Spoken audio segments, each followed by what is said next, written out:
yaitu kisah putri Rasulullah Sallallahu Alaihi Wasallam yang bernama Zainab radhiyallahu taala anha wa ardaha. Di mana Zainab ini menikah dengan seorang laki-laki yang terpandang di kalangan Quraisy, yang laki-laki itu tidak lain dan tidak bukan adalah sepupunya Zainab, karena dia adalah putra dari saudarinya Khadijah. Jadi Zainab, putrinya Khadijah, menikah dengan seorang laki-laki, anak dari saudaranya Khadijah. Jadi misanan, sepupu ya. Misan, saudara misan, saudara sepupu. Nah sudah, yang laki-laki itu cukup terpandang jujurnya, cukup dikenal sifat keberaniannya, cukup dikenal kesopanannya, cukup dikenal kesetiaannya di masyarakat Arab Quraisy saat itu. Yang laki-laki itu bernama Abul As ibn Rabi' radhiyallahu taala anhu wa ardahu. Ini belum cerita aja rasanya kayak sudah mau nangis saya. Abul As bin Rabi' ini datang kepada Rasulullah Sallallahu Alaihi Wasallam sebelum Rasul diangkat menjadi nabi. Jadi masih di zaman sebelum Rasulullah berusia 40, sebelum diangkat menjadi nabi. Dia datang kepada Rasulullah, kemudian dia mengatakan, ya Rasulullah, uridu an atazawwaja min Zainab. Ya Rasul, bukan ya Rasul ya wahai pamanku, wahai Muhammad, aku mau izin kepadamu untuk menikahi Zainab. Dan antum lihat apa jawaban Rasulullah. Padahal itu sebelum zaman Islam. Apa Nabi Muhammad SAW menjawab kepada laki-laki terpandang ini? Walaupun tidak kaya, Abul As bukan laki-laki kaya, tapi dia terpandang karena akhlaknya. Dan ternyata pilihan Zainab untuk menikah dengan Abul As yang tidak kaya tapi terpandang karena akhlaknya, itu tidak mengecewakan sama sekali. Sudah, maka Rasulullah mengatakan, wahai Abul As, kamu tunggu sejenak, tentu aku akan bertanya kepada Zainab, karena tidak boleh memaksa seorang anak gadis untuk menikah. Maka mereka menikah dan melahirkan beberapa anak. Ada namanya Ali dan Umamah. Sudah, kemudian Umamah ini ada ceritanya ketika Rasulullah sujud, Umamah naik ke punggung Rasulullah, akhirnya Rasulullah melamakan sujudnya. Itu putri Zainab bersama Abul As bin Rabi'. Putranya Zainab bersama Abul As bin Rabi'. Sudah? Maka apa yang terjadi? Awal masalah di rumah tangga mereka, ketika mereka saling mencintai, ketika mereka saling menghargai, ketika Abul As bin Rabi' seorang laki-laki setia yang tidak pernah tertarik menikah dengan wanita lain, ketika Zainab radhiyallahu taala anha yang sangat membanggakan Abul As bin Rabi', laki-laki setia, laki-laki yang sangat sopan, laki-laki yang sangat bertanggung jawab. Awal masalahnya ketika Abul As bin Rabi' membawa dagangan orang-orang Makkah untuk dijual di Syam. Itu yang kita tahu, rihlatus syita'i was-saif. Jadi perdagangan orang-orang Mekah ke negeri Syam. Ketika Abul As bin Rabi' berangkat ke negeri Syam membawa barang dagangan orang-orang Makkah, setelah Abul As bin Rabi' selesai dari pekerjaannya itu, Abul As bin Rabi' kembali, dia dikejutkan dengan Zainab yang telah masuk Islam. Karena Rasulullah diutus menjadi nabi dan rasul ketika Abul As bin Rabi' ada di Syam.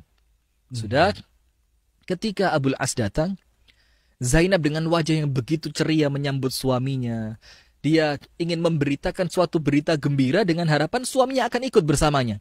Dia mengatakan, ya Abul As ibn Rabi', wahai suamiku Abul As bin Rabi', inni qad aslamtu, aku telah berislam. Karena ayahku telah diutus menjadi nabi, bu'itha abi nabiyan, ayahku diutus menjadi seorang nabi. Dan bukan hanya aku yang masuk Islam, ibuku Khadijah. Kemudian saudariku yang lain, semuanya masuk Islam. Termasuk beberapa sahabat yang disebutkan oleh Zainab. Maka Abul As bin Rabi' tentu ini suatu pukulan berat untuknya. Karena Islam saat itu sesuatu yang dibenci. Islam saat itu adalah sesuatu yang aneh untuk mereka. Itulah kenapa hadisnya mengatakan, Bada al-Islamu ghariban, wa sayaudu ghariban. Islam itu di awalnya asing, maka kaget Abul As.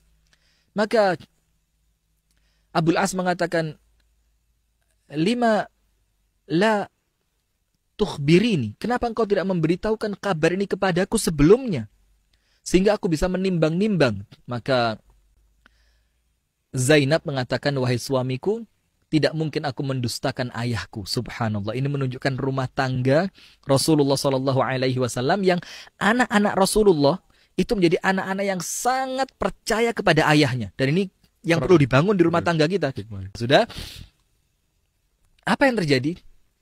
Akhirnya Abul As mengatakan, wa abuka ghairu muttaham. Aku yakin ayahmu itu tidak pernah tertuduh karena buruknya akhlaknya, karena kedustaannya. Bahkan Rasulullah telah mendapatkan sebelum itu gelar Al-Amin. Maka Abul As mengatakan, dia sudah, kamu masuk Islam saja. Maka kemudian Abul As bertanya kepada Zainab, lalu Zainab, apakah engkau akan meninggalkanku? Muncul keresahan dalam hati. Ini wanita yang sangat dia cintai sekarang berbeda keyakinan dengannya. Kalau iya. Maka Abul As bertanya, wahai Zainab, apakah engkau akan meninggalkanku? Maka Zainab mengatakan, apabila aku meninggalkanmu, wahai Abul As, maka siapa yang akan mendampingimu? Masya Allah. Itu artinya bahwa Zainab mengikrarkan, aku tidak akan meninggalkan dirimu, wahai suamiku. Ini bagaimana kesetiaan. Ungkapan kesetiaan yang apabila seorang suami mendengarkan ini dari istrinya, aku tidak akan meninggalkanmu. Ini suatu power yang luar biasa yang diterima oleh suami. Dan itu mungkin tanpa disadari istri, kalimat itu menumbuhkan jiwa kelaki-lakian yang semakin jantan banget nih saya kayaknya gitu. Ketika istri itu mengatakan, aku nggak akan ninggalin kamu. Subhanallah. Maka Abul As merasa kuat. Sudah, mereka tinggal di kota Makkah dalam keadaan Zainab muslimah, Abul As bin Rabi dalam keadaan kafir. Dan bukan sesuatu yang ringan. Karena apa? Islamnya Zainab tentu mempengaruhi Abul As bin Rabi, yang dimana kaumnya Abul As bin Rabi itu membenci Rasulullah, membenci mertuanya Abul As. Sampai dalam kisah ini menarik betul. Tentu pemirsa semuanya tahu Abu Lahab. Maka Abu Lahab mendatangi suami dari putri-putri Rasulullah SAW. Jadi Zainab menikah dengan Abul As bin Rabi. Kemudian dua putri Rasulullah menikah dengan laki-laki yang kakak beradik. Putra dari Abu Jahal. Mereka yang bernama Utbah dan Utaibah. Utbah dan Utaibah. Mereka keluargaan semua, keluarga. Maka Abu Lahab datang ke rumahnya Utbah. Dia mengatakan, Utbah, mertua kamu gila. Dia mengatakan bahwa dirinya adalah seorang nabi. Maka Utbah ceraikan putrinya. Maka Utbah sepakat untuk menceraikan putri Rasulullah SAW. Kemudian datang lagi kepada Utaibah.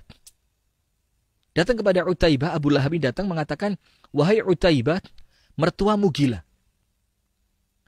Karena dia telah mengaku dirinya sebagai seorang nabi, maka ceraikan putrinya. Maka Utaibah pun menceraikan putri Rasulullah SAW. Allahumma salli ala Muhammad. Kita lihat bagaimana beratnya perjuangan Rasulullah dalam menyampaikan risalah ini sampai putri beliau diceraikan oleh suaminya. Yang terdampak bukan hanya pada diri Rasulullah, bukan pada dirinya, tapi keluarganya. Sudah, maka giliran Abu Lahab datang ke rumah Abul As bin Rabi, suami dari Zainab. Dengarkan percakapannya pemirsa. Datanglah Abu Lahab ke rumah Abul As bin Rabi. Kemudian Abu Lahab mengatakan, Abul As, ceraikan Zainab. Dalam keadaan diskusi ini, tanpa Abul As bin Rabi tahu, ternyata terdengar oleh telinganya Zainab. Subhanallah. Terdengar. Apa yang terjadi? Abu Lahab mengatakan, wahai Abul As, ceraikan Zainab. Ceraikan Zainab. Maka Abul As mengatakan, aku tidak akan menceraikan Zainab. Ini sudah kemudian Zainab merasa, ternyata aku tidak salah bertahan di sisi suamiku. Karena ternyata suamiku juga mempertahankan aku. Maka Abu Lahab mengatakan, aku tidak akan menceraikan Zainab. Abu Lahab mengatakan, qad junna abuha, bapaknya telah gila. Maka khawatir keturunanmu akan tertular kegilaannya. Maka Abu Lahab mengatakan, kalau yang gila ayahnya, kenapa aku ceraikan anaknya? Subhanallah, kalimat yang luar biasa yang menunjukkan bahwa dia betul-betul membela istrinya di hadapan laki-laki yang sedang mencerca bapak dari istrinya. Dan ini kisah ini nggak sekedar cerita, tapi betul-betul dalam cerita ini. Kemudian Abu Lahab mengatakan, ceraikan dia wahai Abul As, kami akan ganti dengan perempuan tercantik dari suku Quraisy. Apa jawaban Abul As? Ditambah lagi. Apa jawaban Abul As? Di mataku tidak ada perempuan yang lebih cantik dibandingkan Zainab. Subhanallah. Antum bayangin, ketika datang seorang laki-laki menawarkan perempuan kepada kita, dan istri kita mendengarkan itu tanpa kita tahu, dan kita mengatakan tidak ada yang lebih cantik dibanding istriku yang saat ini.